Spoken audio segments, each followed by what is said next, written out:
शांति, ओम शांति, ओम शांति।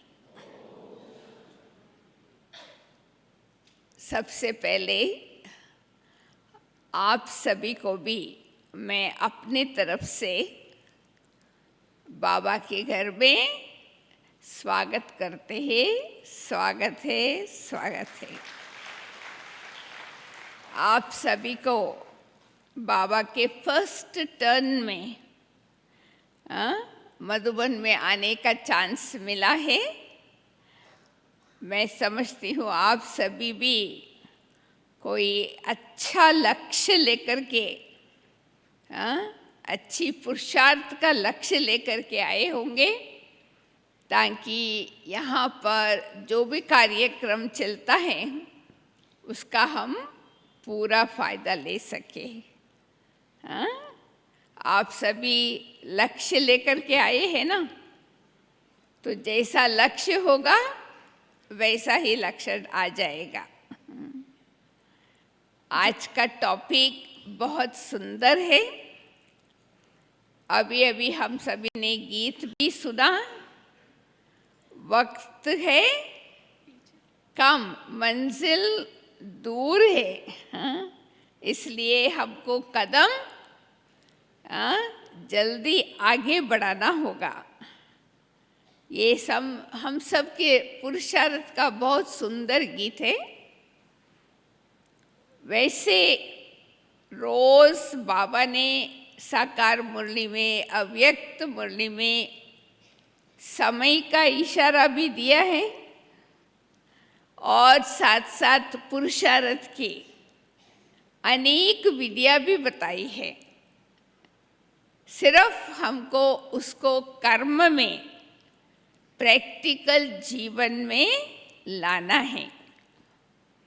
खास करके जो अभी अभी साकार बाबा अव्यक्त होने के बाद आए और उन आत्माओं में ये संकल्प रहता है, अरे भाई हम इतना मिस कर दिया, हम इतना देरी से ज्ञान में आए, तो हम कैसे आगे बढ़ेंगे।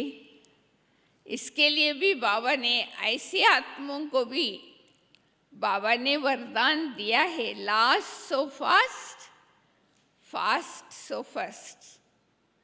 तो आपको भी मार्जिन है। ऐसा नहीं समझना कि हम देरी से आए इसलिए हम आगे नहीं जा सकते हैं। कोई भी आगे जाकर के नंबर ले सकते हैं, सिर्फ हमको पुरुषार्थ करने का लक्ष्य रखना है।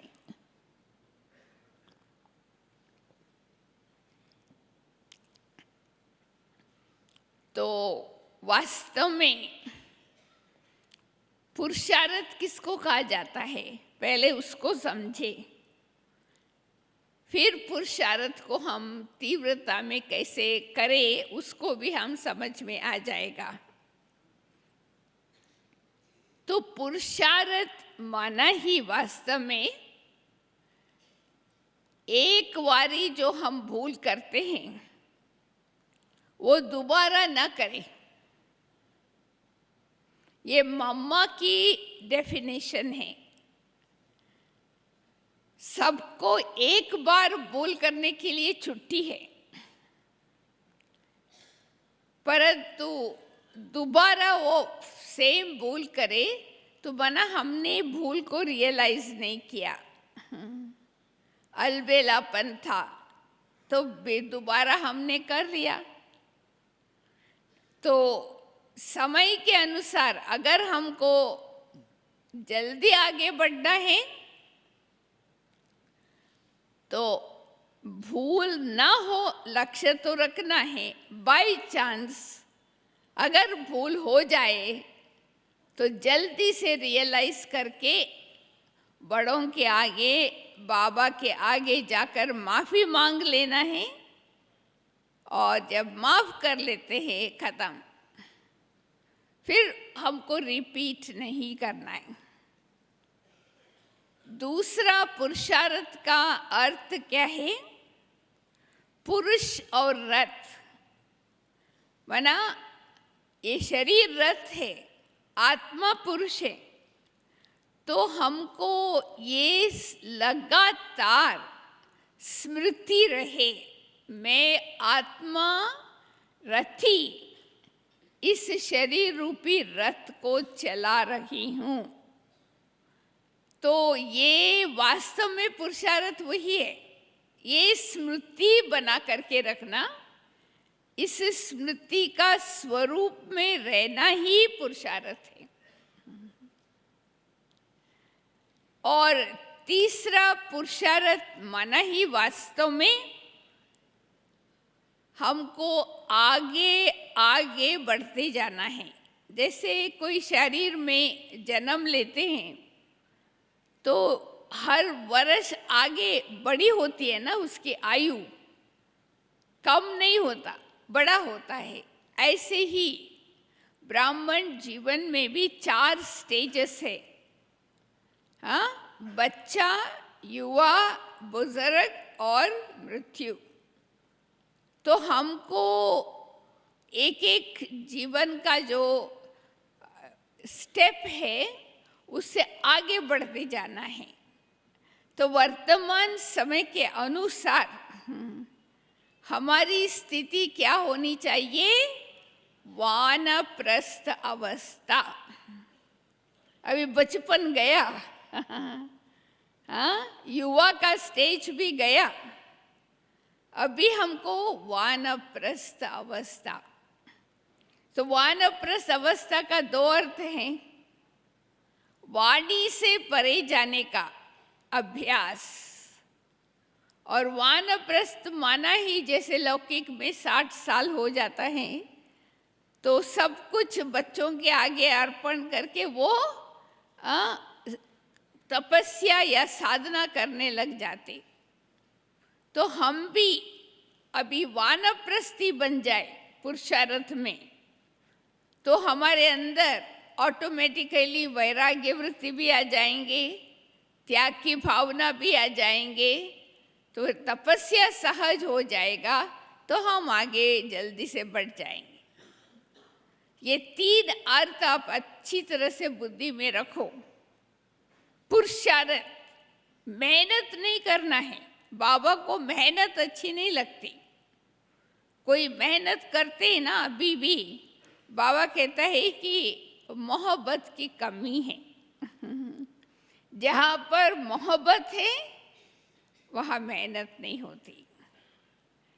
परंतु पुरुषार्थ के बिना प्रारब्ध भी नहीं। तो ये बहुत पहेली है। पुरुषार्थ भी करना है, मेहनत भी नहीं करना है। तो तभी हम आगे बढ़ सकते हैं। समय किसी के लिए रुका है, न रुकेगा। वक्त जाता रहेगा, हमको जो करना है वो कर लेना है। तो अभी पुरुषार्थियों में भी 3 प्रकार के हैं। उत्तम पुरुषार्थी, मध्यम पुरुषार्थी, कनिष्ठ पुरुषार्थी। तो आप अपने आप से पूछो, आप कौन सी लाइन में हो? उत्तम पुरुषार्थी माना तीव्र पुरुषार्थी, मध्यम, फिर कनिष्ठ। तो समय के अनुसार हमारा पुरुषार्थ क्या होना चाहिए? तीव्र पुरुषार्थ। अभी देखो, संस्था को अभी 90 साल हो जाता है नेक्स्ट ईयर, परंतु हम जब भी ज्ञान में आए तो हम समय की वैल्यू रखें। तो हमको पुरुषार्थ में तीव्रता लाना है। अभी धीरे धीरे रेगड़ी पहन करके चलने का टाइम पूरा हो गया। अभी घोड़े सवार प्यादे का टाइम पूरा हो गया। अभी महारथी महावीर बनना है पुरुषार्थ में। तो तीव्र पुरुषार्थी, मध्यम पुरुषार्थी और कनिष्ठ पुरुषार्थी, स्लो एफर्ट मेकर। तो आज हम आपको वर्तमान समय के अनुसार, क्योंकि समय के अनुसार जब हम पुरुषार्थ करेंगे तो समय को वरदान मिला हुआ है, इंस्टेंट यानी प्रत्यक्ष फल प्राप्त करने का वरदान समय को मिली हुई है। तो अगर हम समय को पहचान करके पुरुषार्थ को आगे बढ़ाते रहेंगे तो वरदान हमको भी प्राप्त होता रहेगा। तो हमको सबसे पहले संगम युग का समय की वैल्यू क्या है वो समझना है, तो फिर पुरुषार्थ में तीव्रता हम ला सकते। तो एक एक सेकंड संगम युग का कितनी वैल्यू है? बाबा कहते हैं ना, भविष्य की एक साल के बराबर। तो अगर हमने एक सेकंड व्यर्थ गवाया तो एक साल पीछे चले जाएंगे। तो इसलिए समय को पहचानो। और समय की वैल्यू क्या है? जैसे बीज के अंदर इतनी शक्ति होती है, एक छोटा सा बीज कितना फल दे सकता है। तो हम सबके संकल्प में बहुत शक्ति है, परंतु अगर हम उस संकल्प को ठीक संभालते हैं तो फिर उससे हम फल भी अनुभव कर सकते हैं। तो संगम युग का समय का और वैल्यू क्या है? बाबा कहते नहीं, ये छोटा सा युग है, परंतु ये छोटी सी युग में सारे कल्प का प्रारब्ध हम जमा करते। तो कभी भी ये नहीं सोचो कि चलो 10 मिनट गया ऐसे बातचीत करने में, नहीं। 10 मिनट बहुत ज़्यादा है, 1 सेकंड भी ज़्यादा है। इसलिए समय को हम पहचाने, समय को नष्ट न करें, तो तभी पुरुषार्थ में हम आगे बढ़ सकते। समय भी हमको सहयोग देगा। जो समय को रेस्पेक्ट देते हैं वो समय भी हमको पुरुषार्थ करने में सहयोग देंगे। तो अभी वर्तमान समय के अनुसार सभी कह रहे हैं ना, टाइम इज फ्लाइंग। अरे भाई, टाइम बहुत जा रहा है, जल्दी जल्दी जा रहा है। तो पुरुषार्थ की गति भी समय के साथ साथ चले ना। हम सबका लक्ष्य क्या है? समय के पहले मंजिल पर पहुंचना। चलो, समय के पहले नहीं तो समय के साथ साथ मंजिल पर पहुंचना है ना। और हमारा मंजिल क्या है? हमारा मंजिल है बाप समान बनना, संपन्न बनना, संपूर्ण बनना, फरिश्ता बनना। सबका लक्ष्य तो यही है। तो जितना जितना हम समय को उपयोग करेंगे तो समय हमको सहयोग देगा स्थिति को प्राप्त करने का। तो सबसे पहली बात तो हमारी पुरुषार्थ तीव्रता से चल रहा है, उसके लिए आज हम आपको 7 बातें सुनाएंगे। बहुत ज़्यादा नहीं, बहुत बातें हैं। मैंने सोच लिया कि कम से कम 7 बातें अगर हम धारण कर ले तो उसमें सब समाया हो जाएगा। तो सबसे पहले हम अपने आप को देखें। हम तीव्र पुरुषार्थी हैं तो हमारी जीवन में, ब्राह्मण जीवन में जो कुछ हम करते हैं उसमें सदा का शब्द अंडरलाइन होना चाहिए। निरंतर, सदा। ये बाबा भी हम लोगों को बताया है। बाबा को भी सदा शब्द अच्छा लगता है। कोई भी कहते हैं ना कभी कभी, तो बाबा को पसंद नहीं है। बाबा को पसंद वही है सदा। तो हम पुरुषार्थ में तीव्रता की परख इससे समझ सकते कि जो ब्राह्मण जीवन की मर्यादाएं है, नियम है, संयम है, जो कुछ है हम सदा करते रहे। ये हमारी रिकॉर्ड। ऐसा नहीं कोई दिन मुरली सुने, कोई नींद नहीं सुने, कभी अमृत वेले उठे, कभी नहीं उठे, ब्राह्मण जीवन का नियम कभी पालन किया, कभी नहीं किया, वो तीव्रता नहीं। तो आज से लेकर रिकॉर्ड रखो, सदा कुछ भी हो जाए पर हम सब कुछ ब्राह्मण के जीवन का मर्यादा, नियम, संयम सदा पालन करेंगे। सदा मना उसमें अंतर नहीं होना चाहिए। वो है तीव्र पुरुषार्थी। समय के अनुसार सदा निरंतर हम सब कुछ ब्राह्मण जीवन का करता रहे। और दूसरी बात, तीव्र पुरुषार्थी बना ही वास्तव में कतनी, करनी और रहनी, सोचना, बोलना और करना, ये तीनों समान हो। है आपका अभी देखो, एक दिन का चार्ट देखो, हम लोग सोचते कितने हैं? बहुत सोचते हैं, सोच सोच को ही थक जाते।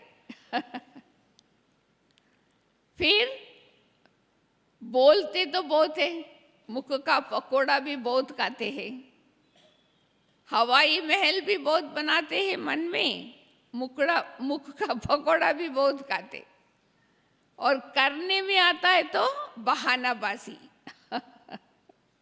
तो इसको तीव्र पुरुषार्थी कहेंगे? नहीं। हमको सोचना, बोलना और करना, ये तीनों समान है तो बाप समान है। इसलिए मैं आपको एक फॉर्मूला देती हूँ, उसको फॉलो करो। कम सोचो, लिख दो, आज से कम सोचो, धीरे सोचो, अच्छा सोचो। वो ही सोचना है जो मुझे बोलना है, वही बोलना है जो मुझे करना है। तो बोलना, सोचना, करना समान हो जाएगा, सिद्धि हो जाएगी ना हमारी संकल्प की। हम क्या चाहते हैं? हमारी संकल्प की सिद्धि हो, प्रैक्टिकल वो हो जाए, वो तो हो जाएगा। अगर हमारे अंदर ये फॉर्मूला पक्का है तो कम सोचना, धीरे सोचना, अच्छा सोचना, वही सोचना है हमको जो बोलना है, ज़्यादा नहीं, और वही बोलना है जो हमको करना है। इससे न केवल आप तीव्र पुरुषार्थी बनेंगे, परंतु दूसरों को आप में बहुत विश्वास बैठेगा, है ना?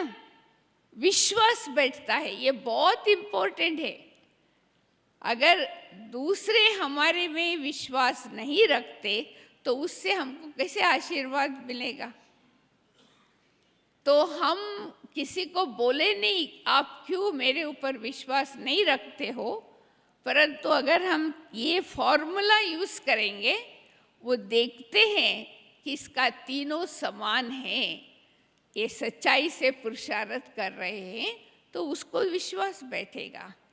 अब जो बोलेंगे वो प्यार से उसको सुनेंगे, तो आज से लेकर ये फॉर्मूला प्रैक्टिकल में लाओ। कतनी, करनी और रहनी, ये फास्ट स्पीड है। सदा शब्द जो हमने बोला ना, वो फास्ट स्पीड है। जैसे कार में फास्ट स्पीड का गियर होता है ना, first gear, second gear, third gear, तो ये सदा शब्द फास्ट गियर। और कतनी, करनी, रहनी समान फास्ट स्पीड। आजकल ट्रैवल करते हैं ना, कहाँ पर भी देखेंगे सबको फास्ट ट्रैक पसंद है। तो वहाँ ही जाता है कार, व्हीकल, फास्ट ट्रैक, जहाँ पर खड़ा नहीं होना पड़ता है, सीधा सीधा जा सकते। तो हमको भी ये दूसरी बात सदैव याद रहे। और तीसरी बहुत इम्पोर्टेंट, वर्तमान समय के अनुसार, कल भी बाबा ने कहा, आज भी कहा, व्यर्थ की अविद्या। व्यर्थ की अविद्या माना व्यर्थ क्या होता है वो ज्ञान भी हमको ना हो, इतना व्यर्थ को खत्म किया हो। व्यर्थ संकल्प, व्यर्थ बोल, व्यर्थ वाचा, बिल्कुल नहीं। व्यर्थ से अविद्या। आप लोगों को व्यर्थ चलता है? बहुत चलता है। एक दिन आप देखो, व्यर्थ जो चलता है वो किसका कनेक्शन से चलता है? दूसरों के बारे में ज़्यादा। ये क्यों ऐसा करता है, ये क्यों ऐसा है, इसको नहीं करना चाहिए, परचिंतन में चला जाता है। तो इसको हम कैसे खत्म करें ताकि हम समर्थ बन जाए? व्यर्थ माना ही जिसका कोई अर्थ नहीं, यही व्यर्थ है। तो कैसे उसको हम खत्म करेंगे ताकि हम जल्दी से आगे बढ़े?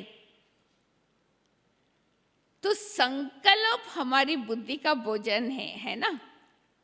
संकल्प हमारी बुद्धि का भोजन है। आप क्या भोजन खिलाते हो बुद्धि को? व्यर्थ संकल्प रूपी भोजन खिलाएंगे तो वो हमारा पर्सनालिटी में मोटापन आता जाएगा। और मोटे जो होते हैं वो कैसा पैदल करेंगे, दौड़ी भी नहीं पहन सकते हो तो। और दूसरा, हमको व्यर्थ से वैराग्य चाहिए अविद्या के पहले। जिसको व्यर्थ से वैराग्य आ गया है वो उसको व्यर्थ की अविद्या अनुभव करने में सहज होता है। तो अभी व्यर्थ से वैराग्य कैसे आवे? जैसे आप देखो कीचड़ा, कीचड़े के डब्बे के तरफ देखते हैं तो आपको पसंद है वहाँ खड़े होकर के उसका खुशबू लेने का। वैराग्य आता है, नफरत आता है, वहाँ से दूर चली जाए। व्यर्थ भी क्या है? कीचड़ा है। कीचड़ा है ना, तो उससे अविद्या कैसे हो? ब्राह्मण हम कैसे बने? शूद्र थे पहले, तो ब्राह्मण कैसे बने? हमारे शुद्ध आहार, शुद्ध व्यवहार, आचार विचार में शुद्धता। तो यानी प्यूरिटी। हम अपने जीवन में नॉन वेजिटेरियन से वेजिटेरियन बन गए, तभी हमको ब्राह्मण कहते। तो अभी ब्राह्मण से फरिश्ता बनना है, तो उसके लिए बुद्धि को कौन सा भोजन खिलाना है? शुद्ध संकल्पों का। तो फिर अशुद्ध संकल्प, व्यर्थ संकल्प हम किस दृष्टिकोण से देखें? ये नॉन वेजिटेरियन है। समझा? आज से लेकर व्यर्थ संकल्प, अशुद्ध संकल्प को किस दृष्टि से देखेंगे? ये नॉन वेज है। तो हम शूद्र बन जाएंगे फिर से। ब्राह्मण भी नहीं, फरिश्ता तो दूर। तो वैराग्य आने के लिए, व्यर्थ से वैराग्य आने के लिए, व्यर्थ को नॉन वेजिटेरियन खाना समझ करके उससे नफरत लाओ। जब तक आपके मन में व्यर्थ से नफरत नहीं आया है, वैराग्य नहीं आया है, आप उसको दूर से छोड़ेंगे नहीं। तो हमारे पुरुषार्थ तीव्रता में नहीं जा सकता, क्योंकि व्यर्थ माना ही मोटापन, भारीपन। जो भारी होते हैं वो तो पैदल भी नहीं कर सकते, दौड़ी तो क्या। अभी तो दौड़ने का भी समय नहीं है। अभी कौन सा समय है? उड़ने का समय है। तो उड़ेगा कौन? जो हल्के होंगे, लाइट होंगे। अगर बुद्धि में इतना भारीपन है, मोटापन है, तो नहीं उड़ सकते ना। तो हम सभी का दिल क्या है? बाबा के साथ उड़ना। बाबा तो उड़न उड़ती कला में है सदा। तो बाप समान बनना माना है उड़ती कला में रहना। तो तब तक हमने व्यर्थ की अविद्या नहीं किया है, व्यर्थ से वैराग्य वृत्ति नहीं लाया है, तब तक हम इससे फ्री नहीं हो सकते। तो इसलिए इस बारी मधुबन में आए हो ना, हाँ, क्या छोड़ के जाएंगे? बोलो। व्यर्थ को एकदम, जैसे कोई तीर्थ स्थान पर जाते हैं ना, कुछ न कुछ छोड़ के आते हैं वहाँ, परंतु वहाँ पर लोग बहुत होशियार होते हैं। जो उसको पसंद नहीं है वो वहाँ छोड़ के आते हैं। समझो किसी को बैंगन पसंद नहीं है, कहते मैं तीर्थ यात्रा पर गई थी ना, बैंगन छोड़ दिया है। वैसे तो अच्छा नहीं लगता था पहले भी, अभी बहाना मिल गया। तो आप भी ऐसा बोलो, अभी मधुबन से हम क्या छोड़ के जाएंगे? व्यर्थ, खत्म, बिल्कुल। उसके बदले बाबा से आपको वरदान मिल जाएगा समर्थ बनने का। तो व्यर्थ को किस रूप से देखना है, ताकि हम उसको टच भी ना करें। नॉन वेज है तो हम तो नॉन वेजिटेरियन हो गए, नॉन वेज हो गए व्यर्थ सोचने से। वैसे भी नॉन वेज क्या होता है? डेड बॉडीज, मरा हुआ चीजें ही तो नॉन वेज है ना। तो हम तो वेजिटेरियन हैं, वैष्णव बनने वाले। तो हमारे अंदर इतनी पवित्रता चाहिए। तो तीव्र पुरुषार्थी का अर्थ क्या हुआ? समय अनुसार व्यर्थ की अविद्या, व्यर्थ से वैराग्य, तभी हम समर्थ आत्मा बन सकते हैं। और समर्थ हमारे अंदर आ जाती है तो हम उड़ सकते हैं। तो तैयार है? व्यर्थ को यज्ञ में स्वाहा। तो अभी अभी हमने कहा कि अभी समय चल रहा है उड़ने का, उड़ती कला। हाँ, तो बाबा ने पंख भी दिया है, बाबा ने ड्रेस भी दिया है, हाँ, सब कुछ दिया है उड़ने का जो भी साधन है। तो आप सभी उड़ रहे हो या चल रहे हो? हाथ उठाओ, कौन कौन उड़ रहे हैं? आधे से भी कम। ओ, अभी तक आपकी चलती कला है, हाँ?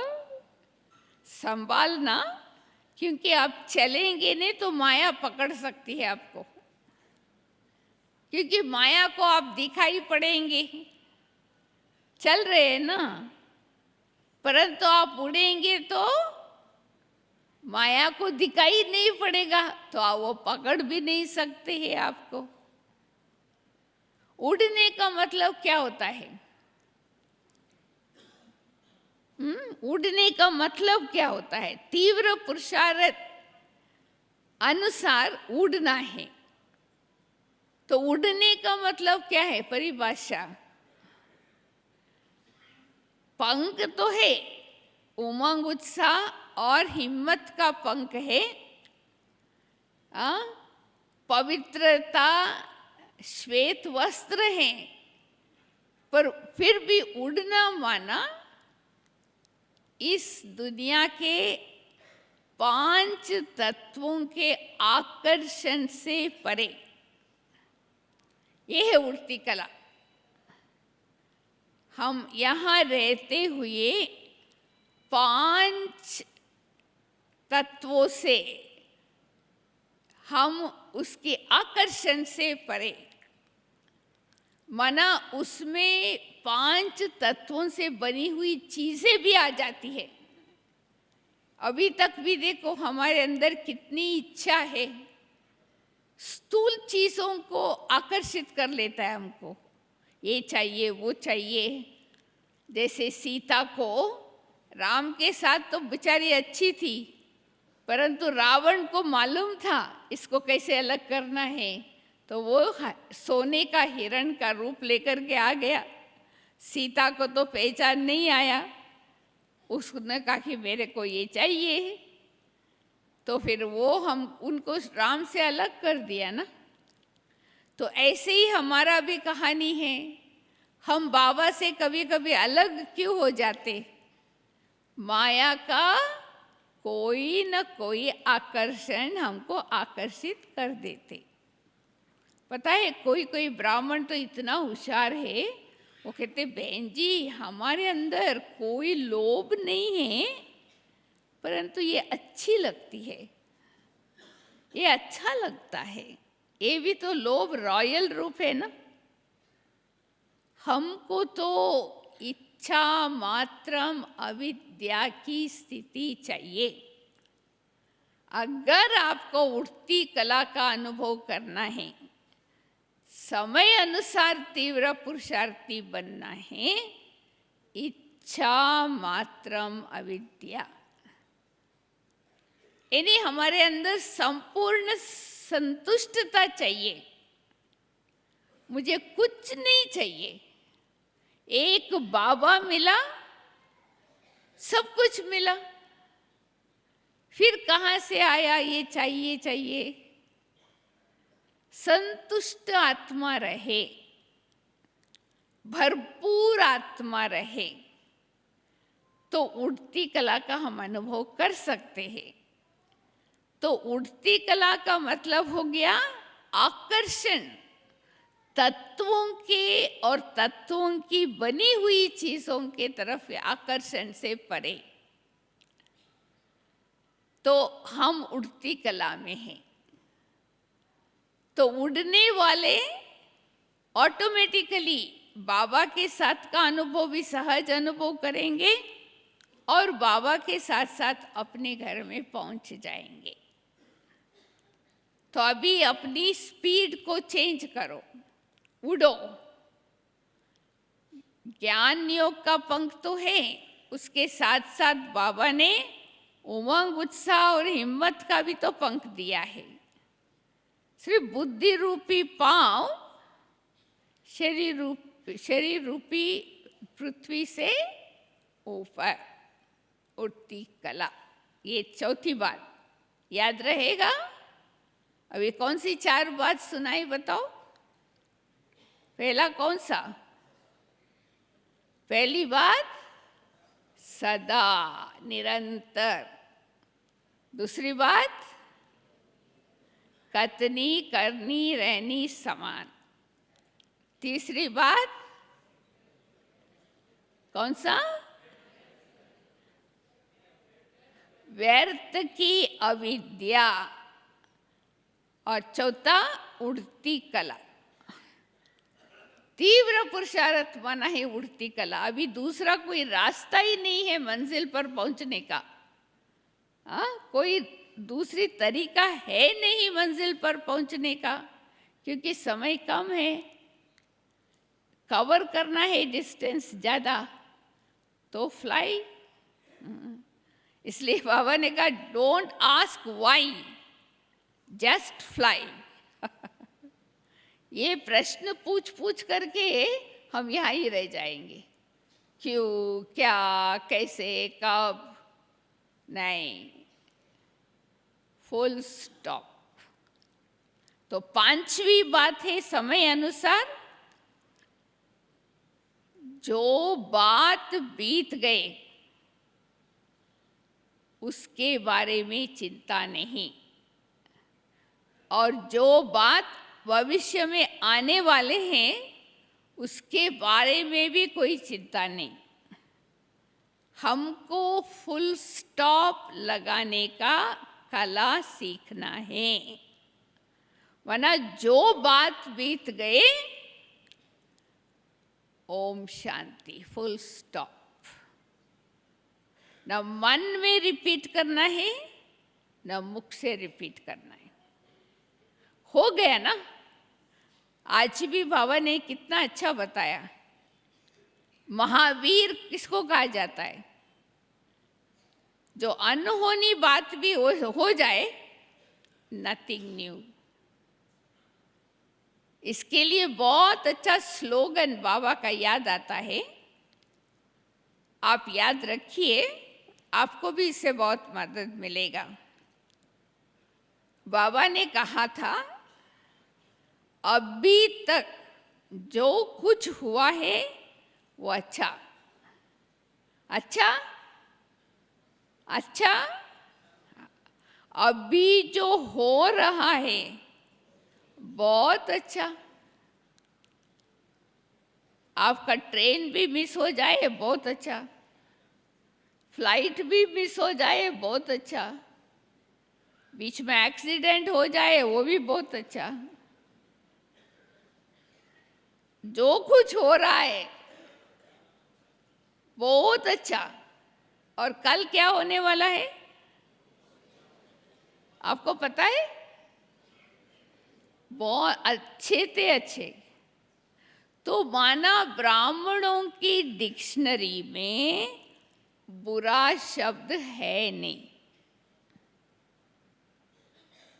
ब्राह्मणों की डिक्शनरी में अच्छा शब्द है, बुरा नहीं। तो ये विश्वास रखिए, हमारे जीवन में अकल्याण कभी हो नहीं सकता। भले बाहर से कोई ना कोई परिस्थिति हो, अकल्याण दिखाई देता है। जैसे हमने कहा, आपका प्लेन मिस हो गया, आपको आते आते कार में एक्सीडेंट हो गया, बहुत अच्छा। देखो, एक बारी एक बाई ने साकार का अनुभव है, तो वो साकार बाबा से मिल करके, बॉम्बे वाले थे, तो वापस गया। वो बिजनेसमैन था, तो बाबा से मिल करके वापस गया बॉम्बे में। ट्रेन से उतरते उतरते उसका पाँव फिसल गया, वो उसको फ्रैक्चर हो गया पाँव। तो घर में जाके बाबा को फ़ोन किया, बाबा हमारा फ्रैक्चर हो गया है, ऐसा मैं चल नहीं सकता हूँ। बाबा ने कहा बहुत अच्छा। आपको अगर कोई ऐसा कहे, आपको गुस्सा आएगा? एक्सीडेंट हुआ है, और हमको कहते बहुत अच्छा। फिर बाबा ने उसको समझाया, वो तो व्यापारी था ना, उसको समय नहीं था बाबा को याद करने का। तो बाबा ने कहा, अभी बच्चा देखो, आपको बहुत टाइम है, इतना बाबा को याद करो, सब पाप आपका विनाश हो जाए। कल्याण है ना, कल्याण में भी, नहीं तो पुरुषोत्त नहीं, पुरुषोत्त नहीं। इसलिए कोई अकल्याण भी हो जाए ना, 1 सेकंड में फुल स्टॉप, बहुत अच्छा। हाँ, बाबा ने क्या कहा था, बाबा की लौकिक पत्नी जब शरीर छोड़ा ना, तो निर्मल शांता दादी को बाबा ने टेलीग्राम भेजा, अम्मा मरे तो भी हलवा खाना, बीबी मरे तो भी हलवा खाना। अच्छा रोने की दरकार नहीं है, आत्मा तो चली गई, उसका पार्ट पूरा हो गया, तो ड्रामा माना ही फुल स्टॉप। तो आप चेक करो, ये कितनी बातें है, 6 पॉइंट है ना, 1 सेकंड में फुल स्टॉप, फिनिश। माना आपका स्पीड फास्ट है, कभी क्वेश्चन मार्क, कभी एक्सक्लेमेशन मार्क, आश्चर्य सूचक चिन्ह, तो फिर हम थोड़ा डीले हो गए पुरुषार्थ में। तो कर सकते हैं, कितनों को ये कला आती है, हाथ उठाओ, 1 सेकंड में फुल स्टॉप।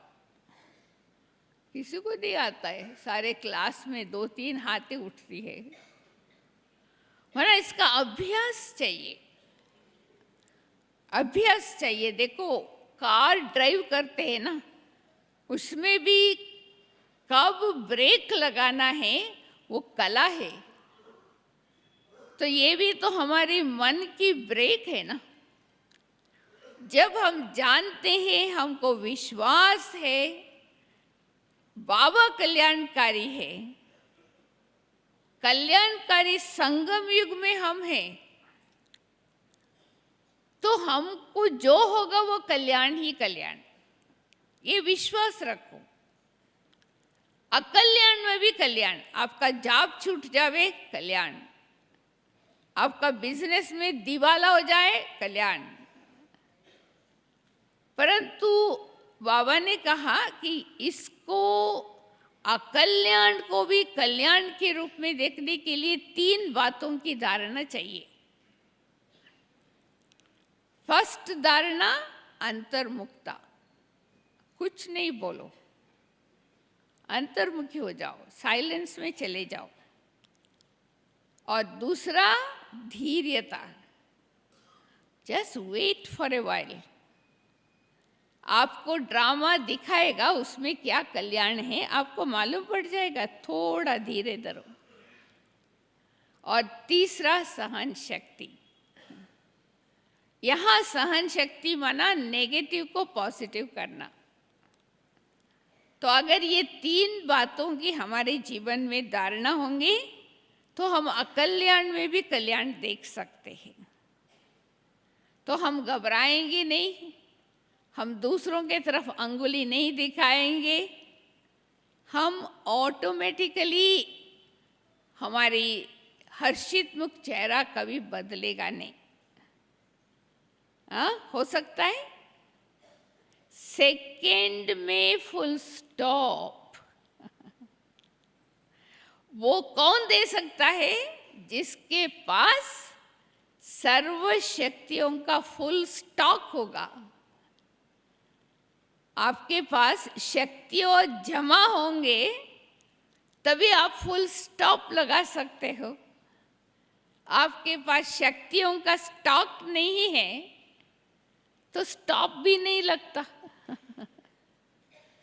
तो इसलिए हमको लक्ष्य क्या रखना है? सर्व शक्तियों को हमारे अंदर जमा करने का। तभी तो बाबा कहते हैं ना, 8 घंटा कम से कम याद की चार्ट हो, तभी आपके अंदर योग बल जमा होगा। योग बल के रूप से जमा होगा तब जब आप 8 घंटा बाबा को याद करेंगे। तो अब ये कितना दिन है आप लोग यहाँ पर मुझे पता नहीं, कम से कम ये लक्ष्य रखो। आपको तो यहाँ कोई काम तो करना ही नहीं है, खाना है और ग्लास और क्लास खाना है और पढ़ाई पढ़ना है, और कुछ है ही नहीं काम। तो 8 घंटा चार्ज तो रख सकते, तो जमा होगा तो हम स्टॉक से स्टॉप कर सकते। और लास्ट पॉइंट है तीव्र पुरुषार्थी माना समय के पहले मंजिल में पहुंचना, कम से कम समय के साथ साथ पहुंचना। तो हमको क्या स्थिति होनी चाहिए? Ever ready. Ever ready. जैसे अभी ट्रेन में जाने का टाइम होता है, प्लेन में जाने का टाइम होता है, आप लोग क्या करते हो? पेटी बिस्तरा बांध के सब रेडी रखते हो ना? बस ट्रेन में बैठना है और चलना है, सब कुछ पैक। तो एवर रेडी का मतलब है समय की इंतजार न करे, इंतजाम करके समय को समीप लाए। हाँ, समय को समीप हमको लाना है। तो इसके लिए एवर रेडी, मिलिट्री जैसा, आज जैसा बाबा ने कहा ना, बाबा हुक्म करेगा तो 1 सेकंड में उसको फॉलो करना है। अगर वो सेकंड बीत गया माना हमारा नंबर चला गया। तो ये लक्ष्य रखो, हमको समय के पहले तैयार होना है, इंतजाम करके, समय को आने के बाद नहीं। आपको पता है ना, हमारा 3 टीचर्स है, पता है आपको कौन कौन? एक तो शिव बाबा हमारा टीचर है ही, दूसरा जो शिव बाबा से पढ़ाई नहीं पढ़ते हैं ना, तो दूसरी हमारी असिस्टेंट टीचर है ड्रामा। तो हमारी असिस्टेंट टीचर ड्रामा हमको सिखाते। कोई कोई तो ड्रामा से भी नहीं सीखते, उसको कौन सिखाएगा? समय। तो हमको समय को टीचर नहीं बनाना है। क्यों हम कहते हैं ऐसा? क्योंकि समय हमारा टीचर बनेगा तो हमको फी देनी पड़ेगी समय को, वो फ्री में नहीं पढ़ाएंगे। बाबा और ड्रामा हमको फ्री पढ़ाते हैं, बाकी समय हमारे से फी लेंगे। कौन सी फी बताओ? पश्चाताप। जो टीचर समय को टीचर बनाएगा वो पश्चात रूपी फी समय को देना पड़ेगा। तो इसलिए हमको समय को टीचर नहीं बनाना है, वरना समय की इंतजार नहीं करना है। कई कई बाबा के बच्चे कहते हैं ना, बहन जी ठीक है, हम तो अंत में तीव्र पुरुषार्थ करके बहुत आगे चले जाएंगे, पर वो सब नहीं चलेगा। जो संस्कार बहुत काल से हमारी आत्मा में है, वही संस्कार अंत में भी आएगा ना हमारे साथ। तो इसलिए बाबा कहते हैं एवर रेडी रहो। संकल्प रूपी बिस्तरा, समस्या रूपी पेटी को बंद करके सिर्फ बाबा की इशारे को वेट करो। विसल, जैसे देखो ट्रेन स्टेशन में आप लोग आते हो ना, जब ट्रेन आ जाता है पट्टे पर तो एक विसल घंटी बजाते हैं ताकि यात्रियों को मालूम पड़े कि आपका ट्रेन पट्टे पर आ गया है। दूसरी विसल यानी घंटी बजती है, अभी सब अपने अपने सीट पर बैठ जाओ। अभी तीसरी बजेगा तो क्या होगा? ट्रेन चल पड़ेंगे।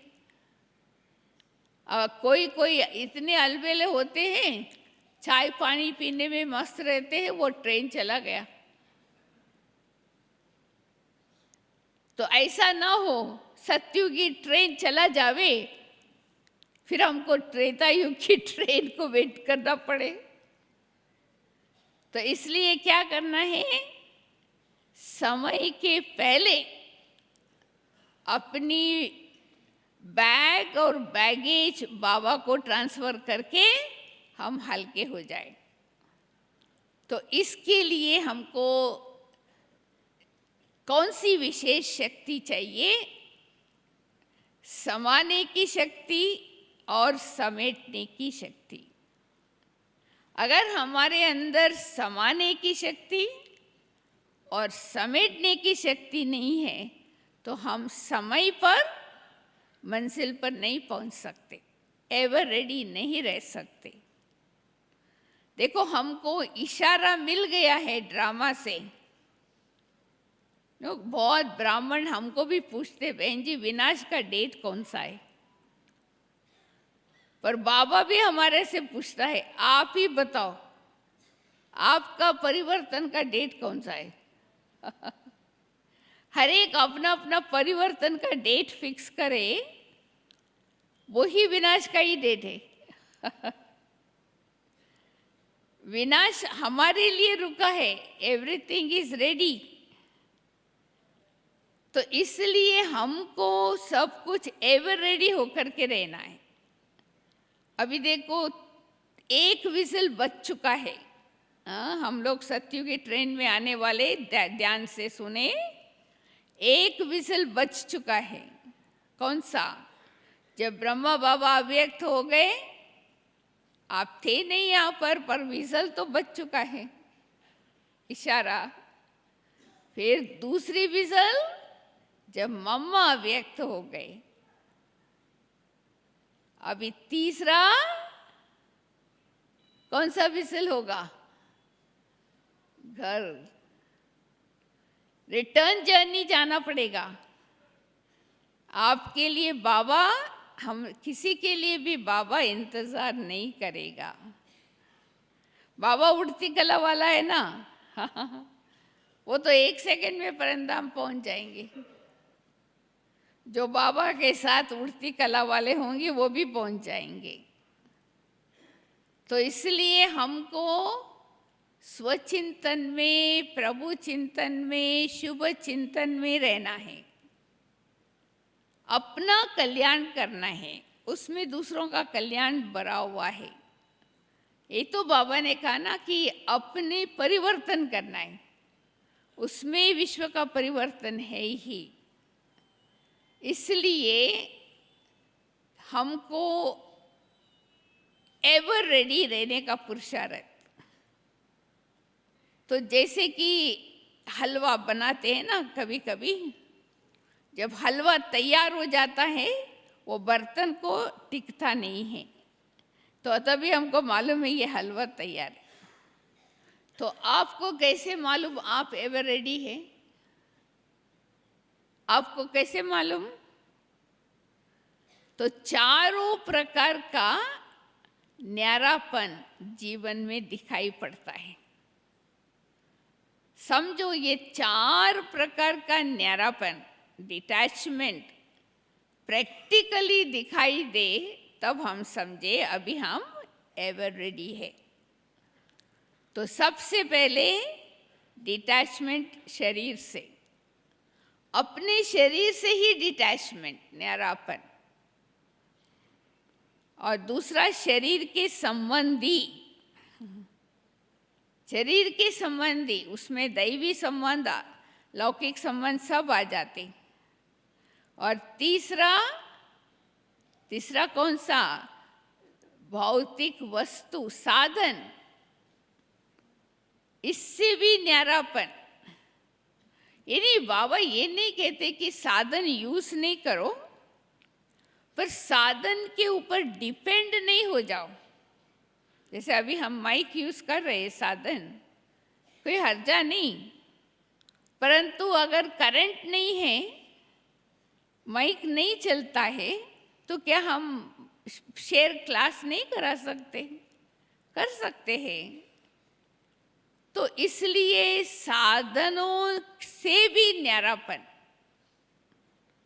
और चौथा बहुत इम्पोर्टेंट, पुराने संस्कार से वैराग्य, न्यारापन। दादी प्रकाशमणि भी कहते थे कि ब्राह्मणों में 3 प्रकार का न्यारापन तो आ गया है, बाकी एक कमी है, वो है अपने पुराने कड़े संस्कार में न्यारापन। समझो, जब ये चारों प्रकार का न्यारापन हमारे जीवन में आ गए, हम उल्टी कला में हैं, हम बाप समान हैं, हम फरिश्ते हैं। हमारा बुद्धि रूपी पांव शरीर रूपी पृथ्वी को टच नहीं करेगा। तो 7 बातें मिल गई। हम रिवाइज नहीं करते हैं अभी, आप प्रैक्टिकली जीवन में धारण करो। समझो हम ये सब धारणा करके आगे बढ़ रहे हैं, माया भी कम नहीं है। माया को भी थोड़ा ईर्ष्या आता है हमको देख करके, ये तो हमको छोड़ देंगी गिराक, तो पीछे पकड़ना चाहती है। तो तीव्र पुरुषार्थियों के पीछे माया कौन सी 2 रूप से आती? विशेष। माया का अनेक रूप है, परंतु खास तीव्र पुरुषार्थियों के पीछे कौन सी रूप लेकर के आती माया? आलस्य, अलवेलापन। लिख दो, आलस्य, अलवेलापन। ये दिखाता है कि माया कोशिश कर रही है अपना बनाना। पहले आलस्य, आलस्य की क्या निशानी है? जो कुछ काम करना है सदैव पोस्टपोन करते रहना, आज नहीं कल, मैं नहीं दूसरे, अभी नहीं बाद में। सारा टाइम बहाना,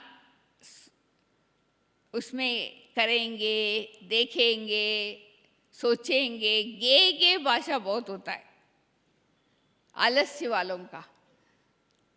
और अलबेलबन का तो का भाषा है।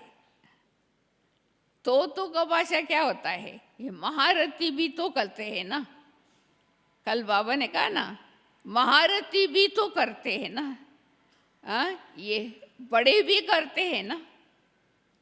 सो तीव्रता पुरुषार्थ में बना के रखने के लिए ये 2 शत्रुओं को हमको भगाना है। इसके लिए बाबा ने विशेष एंटीडोट दवाई भी दी है। इन शत्रुओं को भगाने की दवाई है दृढ़ता, डिटर्मिनेशन। अगर हमारे जीवन में दृढ़ता की कमी है तो हो सकता है कि ये शत्रु हमको अपने तरफ खींच के अपना बनाएंगे। तो अभी तक तो हमने पुरुषार्थ किया, परंतु पुरुषार्थ को प्रतिज्ञा के रूप में परिवर्तन करना है। पुरुषार्थ को प्रतिज्ञा के रूप में परिवर्तन, वो है दृढ़ता। भक्ति मार्ग में हम सभी ने भगवान से कितनी प्रतिज्ञा की? आप आएंगे तो हम आपके ऊपर वारी जाएंगे। हम तो भूल गए बोल के चुप हो गए, पर भगवान को तो याद है ना, तो वो मुरली में याद दिलाता है। तो प्रतिज्ञा के रूप में हमारा पुरुषार्थ हो, व्रत के रूप में हमारा पुरुषार्थ हो। देखो, कोई कोई भगत ऐसे होते हैं स्ट्रॉन्ग, व्रत कभी नहीं तोड़ेंगे। नवरात्रि पर कोई कोई 9 दिन उपवास करते हैं, सिर्फ पानी पीते हैं, यानी इतनी दृढ़ता है। तो उसको उसका फल मिलता है। भगवान की विश्वास में दृढ़ता है। तो हमको भी बाबा में इतना निश्चय है, विश्वास है, तो हम प्रतिज्ञा के रूप से पुरुषार्थ करें, डिटर्मिनेशन से, मना संकल्प की दृढ़ता की शक्ति से। तो सफलता दृढ़ता में समाया हुआ है। तो इसलिए बाबा ने दिया ना, दृढ़ता सफलता की चाबी है। तो इसलिए ये भी थोड़ा हमको ध्यान रखना है कि कहाँ ये माया का रूप, कभी सुस्ती के रूप से, लेजीनेस के रूप से, कभी अलबेलापन के रूप से ना आ जाए। तो दृढ़ता किसको कहा जाता है?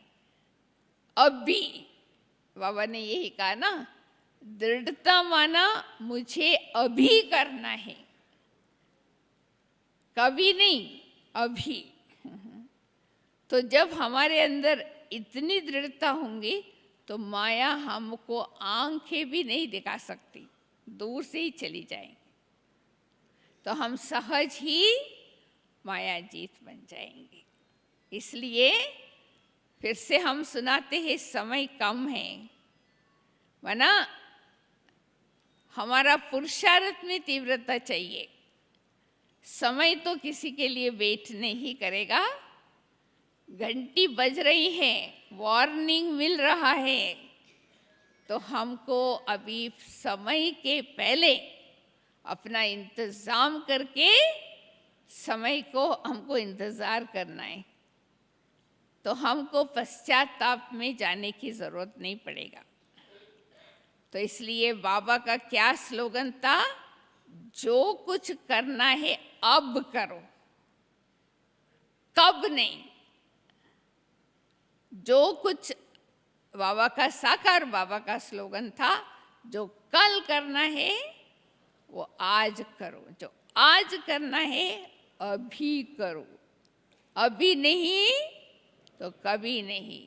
Delay is danger. तो आप कल कल करेंगी, बीच में काल आकर के आपको खा जाएगा। कल आएगा ही नहीं।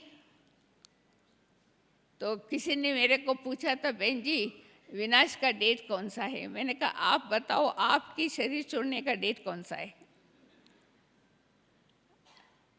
किसी को पता है हमारा शरीर छोड़ने का डेट और समय और स्थान? किसी को पता नहीं।